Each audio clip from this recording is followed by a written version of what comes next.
कई युगों से हमारे पूर्वज इस धरती पर सुख शांति से जीवन व्यतीत कर रहे थे, लेकिन एक दिन अघोरी देश से वेताल जाति के कुछ असुरों ने हमारे देश पर हमला बोल दिया और हमारे सभी इलाकों पर कब्जा कर लिया।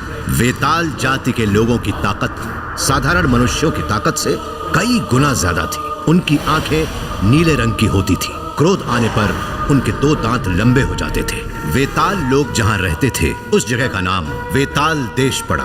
ये देश अब 56 गांवों के ऊपर राज करने लगा था। उनका राजा एक विशाल अभेद्य किले में रहता था।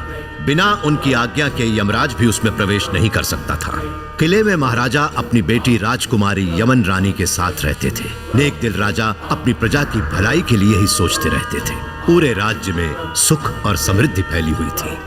राजकुमारी यमन रानी के पास कई सारी जादुई शक्तियां थीं। जब वो किसी बेबस असहाय इंसान पर जुल्म होता हुआ देखती तो उनके क्रोध का ज्वालामुखी दहक उठता। वो अपनी जादुई शक्ति से अन्याय करने वाले को मौत से भी बदतर सजा देती थी। राजकुमारी की शादी एक वेताल से हुई थी, जिससे उन्हें एक प्यारी सी बेटी हुई। राजकुमारी की ये खुशी भरे दिन किसी सुंदर सपने से कम नहीं थे, जो कि बहुत जल्दी टूटने वाले थे।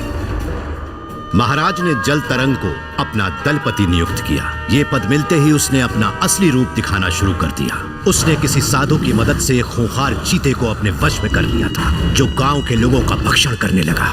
एक खुशहाल देश पर जुल्म और अत्याचार के काले बादल मंडराने लगे। ऐसे में उनकी मदद सिर्फ एक ही इंसान कर सकता था। और तुम्हें मिलेगी मुक्ति।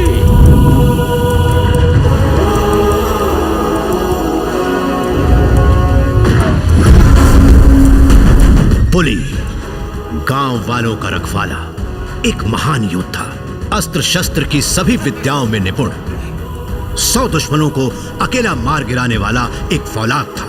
पुली के नाम से ही दुश्मन थरथरा कर कांपने लगते थे। पुली कोई और नहीं बल्कि महाराजा के मुंह बोले भाई का बेटा था।